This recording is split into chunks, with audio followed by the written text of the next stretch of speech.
Itulah yang menjadi inti dari yang namanya computational thinking. Jadi kita tuh bukan sekedar menyelesaikan masalah aja gitu kan, tapi kita tuh mendesain cara berpikir yang bisa diulang, tadi ya bisa direplikasi gitu kan, bisa diuji dan tentunya ya bisa diserahkan ke mesin. Gampangannya seperti itu. Oke, jumpa lagi dengan Back in Magang. Saya Humble and keep the excitement to learn like a newbie intern.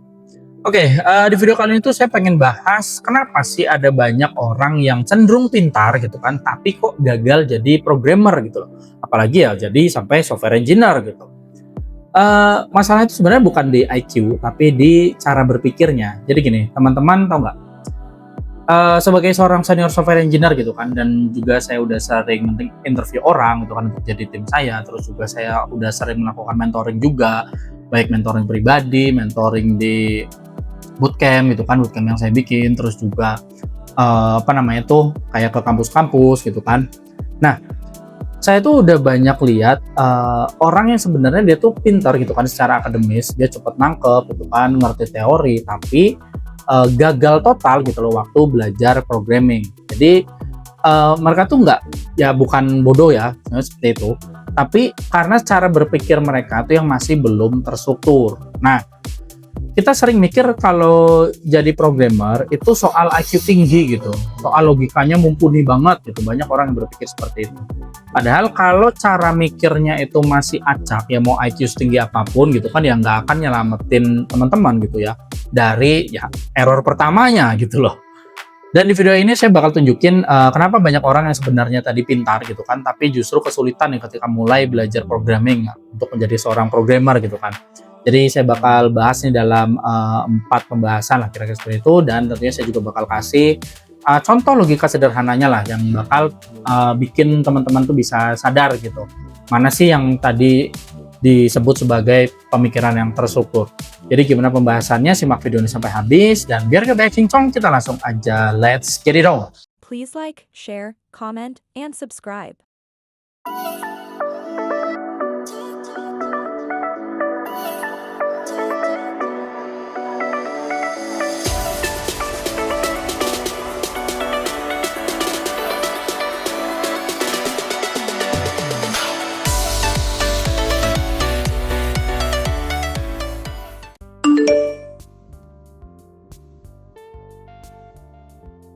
Oke, sekarang kita masuk yang pertama. Jadi yang pertama itu adalah masalahnya itu bukan di otak, tapi ya tadi cara otak kita itu menyusun gitu loh. Pernah nggak teman-teman tuh merasa udah ngerti semua konsep dasar coding gitu kan? Misalnya ada if else, terus ada loop gitu kan, terus ada variabel. Tapi begitu ketemu soal yang sedikit berbeda gitu kan, terus teman-teman tuh langsung stuck gitu, nggak tahu harus mulai dari mana. Padahal teman-teman mungkin ada nih gambaran logikanya gitu. Nah, itu tuh bukan karena teman-teman kurang pintar gitu kan, tapi karena teman-teman tuh belum terbiasa aja berpikir secara algoritmik dan komputasional. Bayangin gini, jadi gini, kalau orang pintar itu dia tuh kayak punya otak yang cepat dan juga banyak pengetahuan yang misalnya kita bisa bilang sebagai banyak potongan puzzle lah, gampangan seperti itu. Tapi kalau dia nggak tahu nih gambar akhirnya itu mau seperti apa, ya semua potongan puzzle tadi ya cuma bikin kepala penuh aja, nggak ada gunanya, kira-kira seperti itu. Nah, sedangkan seorang programmer, apalagi sampai ke tingkat seorang software engineer gitu kan, kita tuh nggak buru-buru nyusun gitu loh. Jadi kita akan berhenti sejenak, terus kita lihat keseluruhan gambar yang diinginkan, kan baru kita mulai dari pinggirnya dulu nih, baru sampai nanti ke tengahnya, akhirnya gambar itu menyatu gitu. Jadi yang disusun tuh adalah logika, bukan nebak nanti gambar ini seperti apa disusunnya, tapi logikanya yang disusun dulu, kira-kira seperti itu. Misalnya saya kasih pertanyaan yang sederhana aja, kayak misalnya ada 3 angka ya, misalnya 3, 5, dan 8 gitu.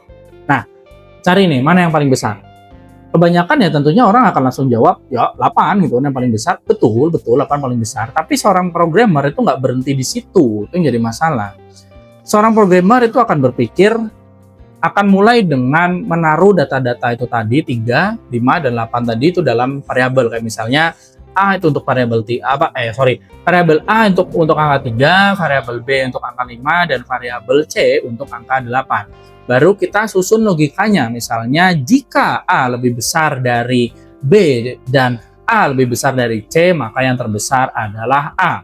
Terus juga Kalau misalnya B yang lebih besar dari A dan B juga lebih besar dari C, maka B yang paling besar. Kalau tidak semuanya, berarti C yang paling besar. Atau kita misalnya ubah ini ke bahasa yang lebih programming gitu ya. Kayak misalnya berarti variabel A sama dengan 3 dan variabel B sama dengan 5, variabel C sama dengan 8, terus if A lebih besar dari B and A lebih besar dari C, print A. Else if B lebih besar dari A and B lebih besar dari C, print B. Else print C. Nah, itu kira-kira bahasa codingnya, kira-kira seperti itu.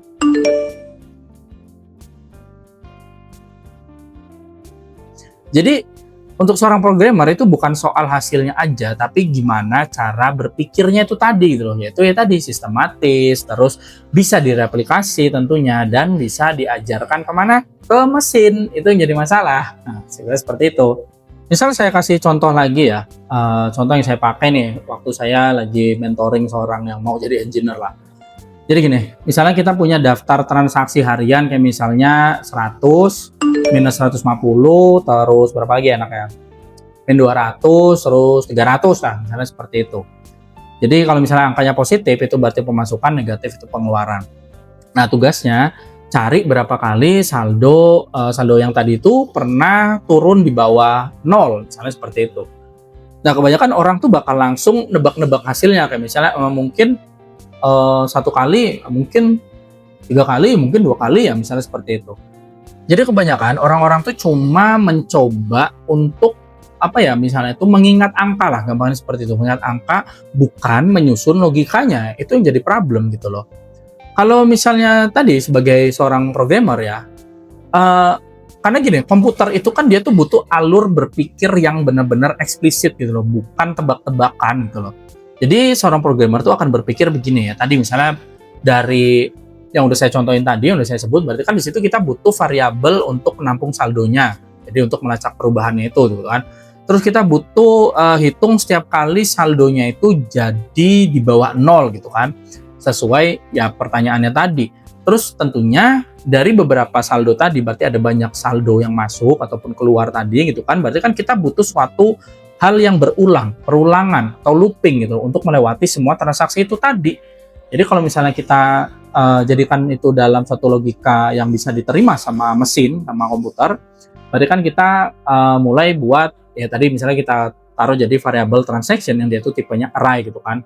Nanti isi itu tadi 100, min 150, min 200, terus 300 gitu kan. Jadi terus juga variabel saldo, kita mulai dengan nilai 0 dulu. Terus kita taruh juga variabel untuk menghitung berapa kali dia di bawah 0, berarti taruhlah ini ada variabel yang namanya times below zero lah gitu kan. Kita mulai juga dengan nilai 0 gitu kan. Nah, tentunya kita akan melakukan suatu perulangan. Misalnya ya for, terus sepanjang range transaction-nya gitu kan, saldo itu ditambah sama dengan si transaction-nya tadi. Terus kalau saldonya itu kurang dari 0, berarti times below zero-nya kita iterasi. Seperti itu logikanya. Baru nanti terakhir setelah itu semua selesai, kita print si times below zero-nya tadi. Nanti saya tampilin lah ya kodenya ya.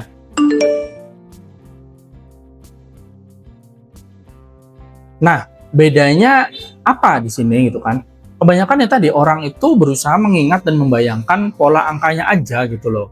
Tapi seorang software engineer, ataupun yang mungkin untuk baru mau jadi programmer gitu kan, itu tuh harus benar-benar ngebangun sistem berpikir yang bisa jalan, bahkan tanpa otak manusia itu sendiri gitu loh.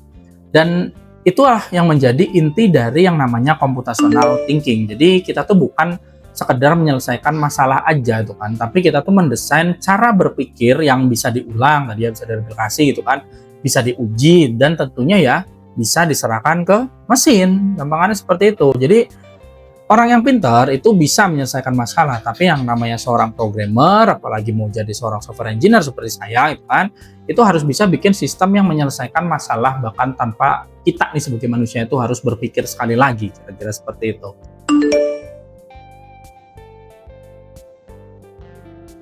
Nah, sekarang di bagian yang kedua itu adalah logic tanpa structure itu chaos.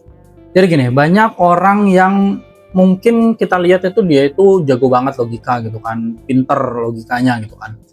Tapi begitu disuruh nulis suatu function gitu kan di sebuah program gitu kan, itu error di mana-mana.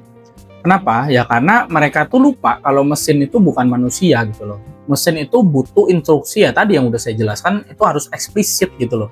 Dan kalau kita bisa bilang mesin itu butuh algoritmanya seperti apa untuk mencapai sesuatu. Coba misalnya teman-teman bayangin ya, kalau manusia dia tuh disuruh misalnya ambil gelas gitu, ya dia langsung ambil aja. Tapi yang namanya mesin kalau disuruh ambil gelas, dia tuh harus tahu posisi tangan ada di mana, terus koordinat gelasnya di mana gitu kan, cara ngegenggam tuh gimana, terus juga apa yang dilakukan setelah itu. Nah mesin tuh harus eksplisit itu gitu loh. Dan disinilah yang bikin banyak orang tuh gagal gitu loh. Mereka tuh cuma mau hasil cepat, tapi nggak mau memecah masalah menjadi suatu langkah-langkah yang lebih kecil gitu loh. Padahal jadi seorang programmer, apalagi menjadi seorang software engineer, itu bukan soal kita tuh mikir cepat aja gitu loh. Tapi kita tuh harus mikir yang terstruktur dan juga ada sekuensialnya. Kira-kira seperti itu. Jadi orang pinter itu kebanyakan ya tentunya bisa nemuin jawaban. Tapi namanya seorang programmer, apalagi seorang software engineer, itu tuh tahu gimana sampai ke sana. Nah, di situ poin yang paling berbeda.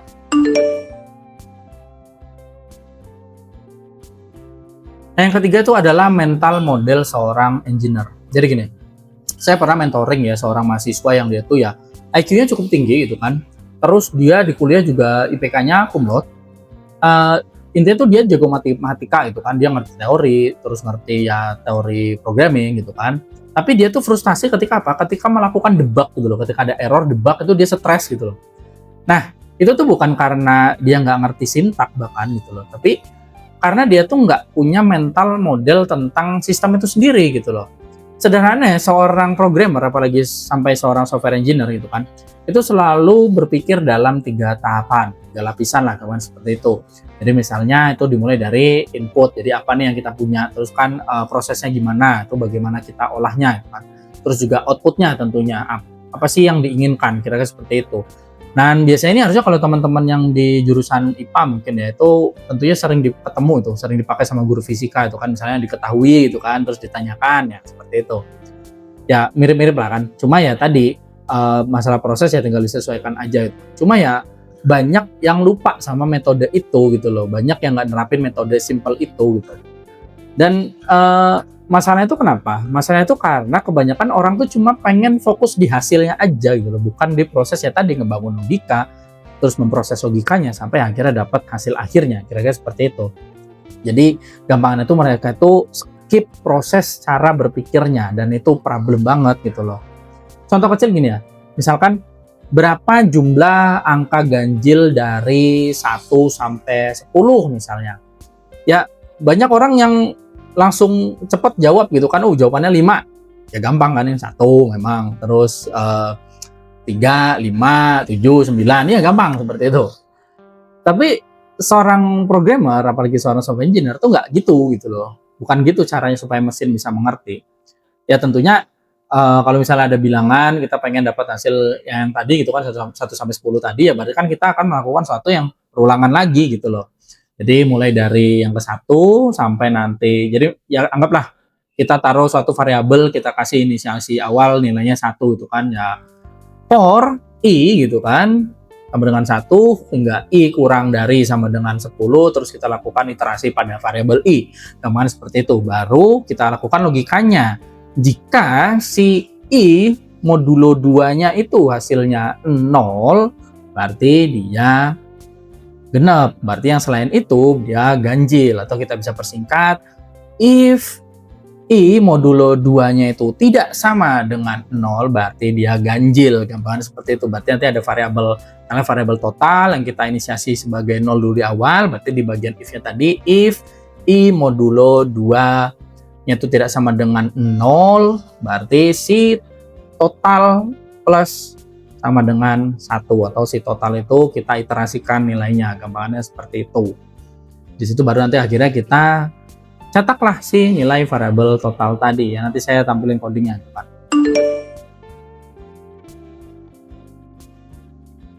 Jadi Intinya tuh itu bukan cuma sekedar apa ya, bukan cuma sekedar kode lah, tapi itu tuh cara berpikir yang bisa kita terapkan di semua hal dalam hidup gitu loh.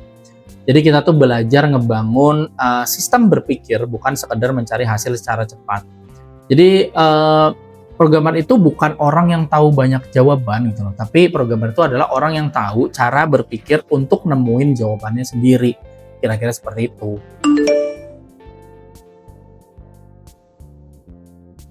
Nah, kita masuk ke yang terakhir ya. Jadi namanya struktur berpikir tadi itu sama dengan kita tuh bisa superpower di dunia modern. Sekarang kita hidup di mana dunia itu penuh dengan distraksi dan informasi yang acak lah, teman seperti itu. Dan struktur berpikir itu sendiri, itu tuh bukan cuma skill seorang programmer ataupun seorang software engineer seperti saya gitu loh. Tapi itu tuh udah jadi skill bertahan hidup kalau teman-teman sadarin. Jadi bisa aja teman-teman seorang entrepreneur gitu kan, terus juga mungkin seorang content creator, atau seorang analis data, atau ya apapun lah. Semua itu butuh kemampuan ya berpikir yang sistematis itu tadi gitu loh. Karena dunia ini kan sebenarnya ya nggak beda jauh sama suatu sistem, suatu kode program gitu loh. Dia tuh penuh bug, penuh dengan edge cases gitu kan, terus juga banyak dependensi gitu kan. Dan orang yang bisa berpikir secara terstruktur tadi, ya dialah yang bisa ngebenerinnya, yang bisa debugging itu, kira-kira seperti itu. Mungkin teman-teman apa ya, gagal menjadi seorang programmer atau sedang mempelajari programming terus mengalami kegagalan, itu bukan karena teman-teman tuh nggak pintar, saya yakinkan itu. Tapi ya tadi, karena teman-teman tuh belum terbiasa, belum belajar untuk berpikir ya kayak si mesin yang teman-teman otak-atik buat kode ini gitu loh. Jadi belum belajar berpikir yang tadi secara sistematis, terstruktur, dan sekuensial, kira-kira seperti itu. Jadi kalau misalnya teman-teman senang ya dengan cara pandangnya seperti ini gitu kan, ya dimana bukan sekedar belajar coding aja, tapi ya kita belajar berpikir juga sebagai seorang engineer, ya tentunya ya ikutin terus dan subscribe channel saya gitu kan, karena di sini saya bakal bantu teman-teman bukan cuma buat sekedar jago coding, tapi ya jago untuk berpikir secara sistematis seperti seorang software engineer seperti saya. Dan tentunya perlu teman-teman ingat gitu kan, teman-teman tuh nggak perlu punya otak yang super, tapi teman-teman tuh cuma perlu cara berpikir yang bisa dilatih, kira-kira seperti itu. Jadi ya itu aja mungkin dari saya. Thank you for watching dan salam Teken Maga.